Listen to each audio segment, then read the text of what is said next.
Em nome de meus irmãos do Quórum dos 12 Apóstolos, gostaria de ser o primeiro a dar as boas-vindas a Elder Dieter Uddorf e Elder Bednar e o seu novo chamado e a nova aprazível convivência que os aguarda. Quando os 12 originais foram chamados nesta dispensação, foi-lhes dito em nome que fora planejada de forma a que se desenvolvessem mais do que a morte. Já sentimos essa grande afeição por vocês, irmãos, por sua esposa, família de cada um. Dizemos em uma só voz, sejam bem-vindos, queridos amigos. Em meio à alegria de ver esses dois, do que o presidente Hinckley falou, eu também quero dizer que o nosso amor é maior do que a morte. E o falecimento dos elders David B. Haid e elders Maxwell. Esses dois irmãos e as queridas Ruby e Colleen, respectivamente, dizemos que os amamos e reverenciamos o seu serviço e honramos a sua vida exemplar.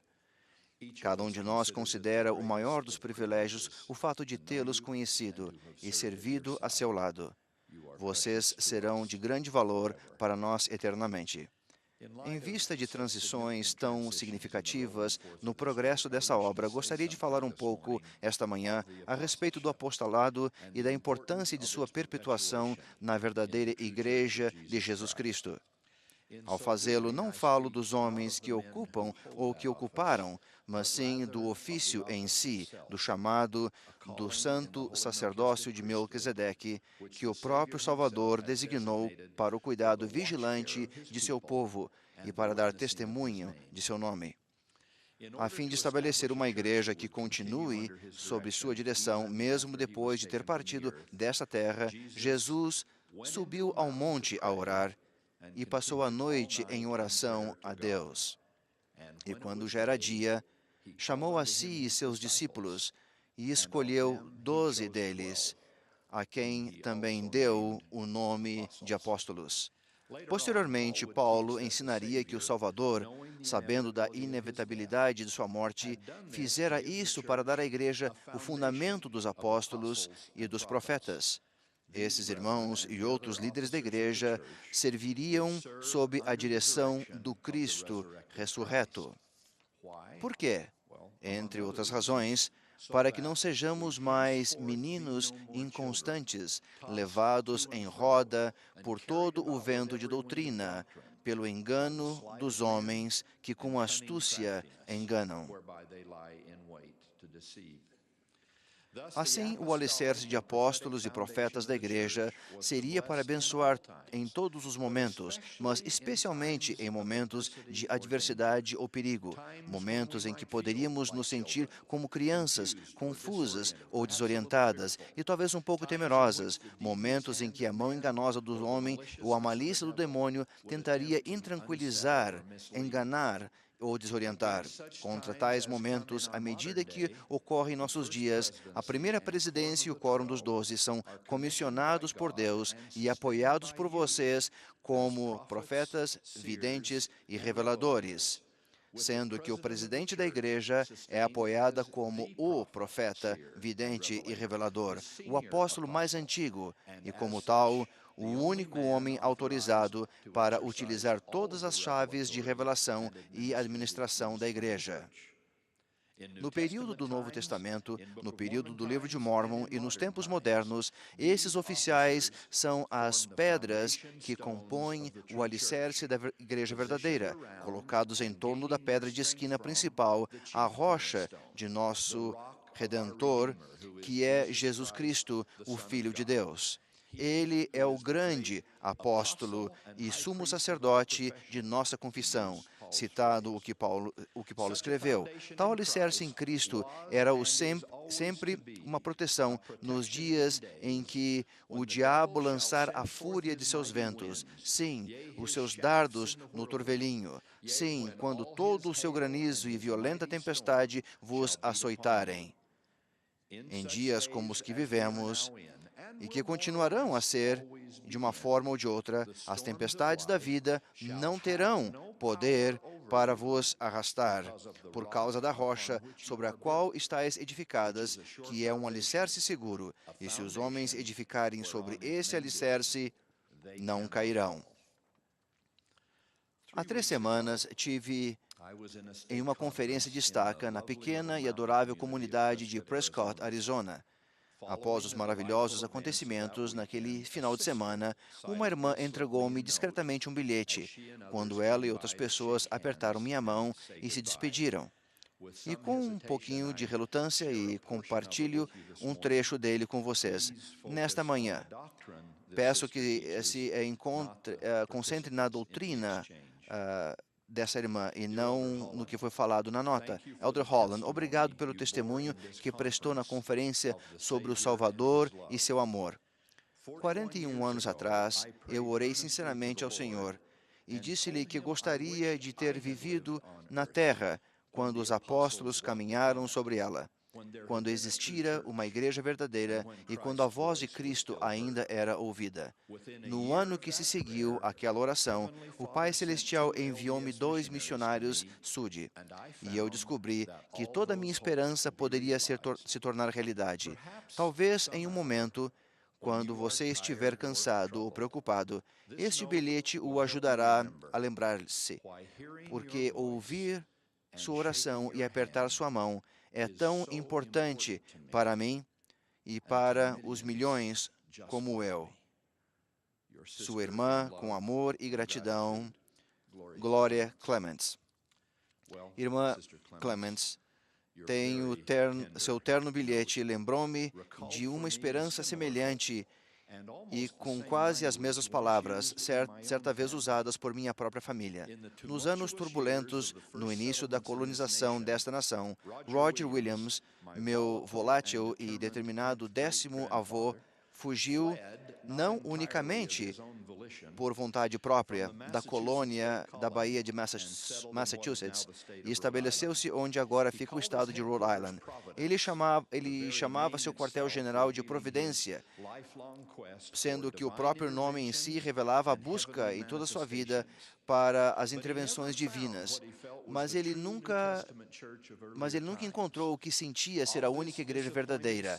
O lendário Cotton Mather disse a respeito desse religioso decepcionado: o Sr. Williams finalmente contou a seus seguidores que, porque ele próprio fora desencaminhado, os desencaminhara também, e estava convencido de que não existia nenhuma igreja sobre a terra que pudesse administrar o batismo ou qualquer ordenanças do Evangelho, aconselhando então que renunciassem a todas elas e esperassem pela vinda de novos apóstolos.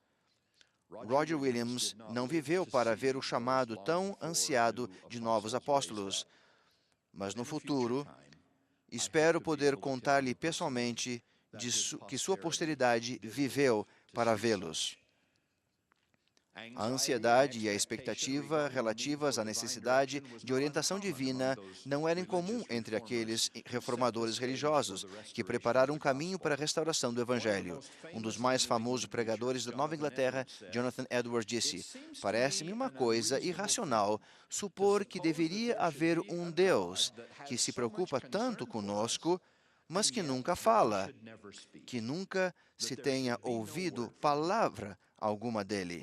Posteriormente, o incomparável Ralph Waldo Emerson desafiou os próprios alicerces da ortodoxia eclesiástica da Nova Inglaterra, quando disse na Faculdade de Teologia de Harvard: "É meu dever dizer-lhes que nunca antes se teve maior necessidade de novas revelações do que agora.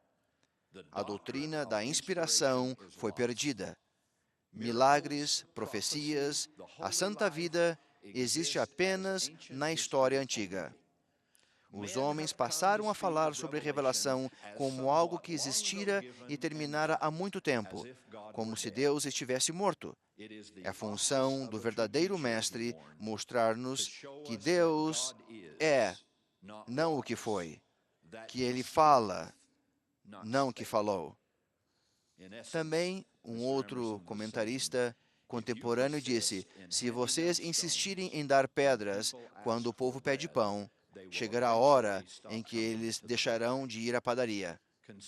Levem em consideração essas acusações feitas por importantes personalidades na história norte-americana, isso sem mencionar as orações de uma Gloria Clements, e notarão a clara ênfase da Igreja de Jesus Cristo dos Santos dos Últimos Dias, aqueles que, dentre vocês, conhecem nossos missionários, profetas, videntes, reveladores, os acontecimentos de 1820 e 1830 e os acontecimentos de quase 2 séculos seguintes declararam que as revelações e aqueles que as receberam não apenas existiram e terminaram há muito tempo. O Sr. Emerson disse o seguinte: Elder John Taylor, que coincidentemente fora chamado como apóstolo no mesmo ano que o Sr. Emerson, um profeta, um vidente, um revelador. Naquele chamado, Elder Taylor disse, de acordo com o que foi falado anteriormente, quem não conhece o relacionamento de Deus sem Deus é uma coisa mais absurda de que uma pessoa pode pensar. Eu não posso pensar, disse o irmão Taylor, que quando as pessoas geralmente rejeitam o princípio de revelação atual, o ceticismo e a infidelidade prevalecem em um grau alarmante. Não se espanta que tantos grandes homens tratem a religião com desdém e considerem algo que não merecem a atenção de serem inteligentes, pois, sem revelação, a religião é uma chacota, é uma farsa. O princípio de revelação atual é o próprio alicerce de nossa religião. O princípio de revelação atual, o próprio alicerce de nossa religião. Deixe-me dar aquelas bases e retornar ao presente, para o aqui e agora, o século XXI. Da mesma forma, individual e coletivamente, para os clérigos, historiadores e leigos, a questão ainda é a mesma. Os céus estão abertos. Deus revela sua vontade a profetas e apóstolos, como fazia na antiguidade. Que eles estão abertos e que Ele revela é a destemida declaração de a Igreja de Jesus Cristo dos Santos dos Últimos Dias para todo o mundo. E é nessa declaração que reside a importância de Joseph Smith, o profeta, que há quase 200 anos. Sua vida fez a pergunta e respondeu-a. Vocês acreditam que Deus fala ao homem? Em tudo o que mais que ele realizou, em seus breves 38 anos, Joseph deixou-nos, acima de tudo, o corajoso legado da revelação divina. Não é uma revelação única e isolada, sem prova ou efeito, e não algum tipo de inspiração conciliatória, fluindo lentamente para a mente de todas as pessoas boas, de todas as partes, mas orientações específicas, documentadas e contínuas de Deus. Como um bom amigo, que é um membro da igreja fiel e um erudito colocou de forma sucinta, em uma época em que as origens do cristianismo estavam sob o ataque das forças racionais do iluminismo, Joseph Smith, de forma inequívoca e sem ajuda, fez com que o cristianismo moderno retornasse às suas origens com a revelação. Graças damos, ó Deus, por um profeta que nos guia no tempo atual, porque muitos desses dias terão fortes vendavais e serão tempestuosos. Graças damos por aquela manhã na primavera de 1820, quando o Pai e o Filho apareceram em glória a um menino de 14 anos de idade.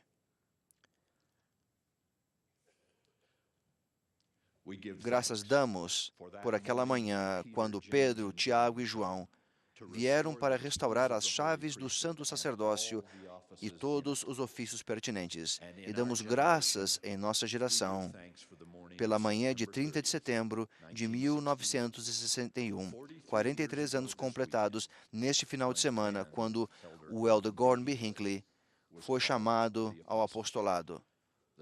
o 75º homem nesta dispensação a receber esse chamado. Tais eventos prosseguem até mesmo num dia como hoje e continuarão a acontecer da mesma forma até que o Salvador venha.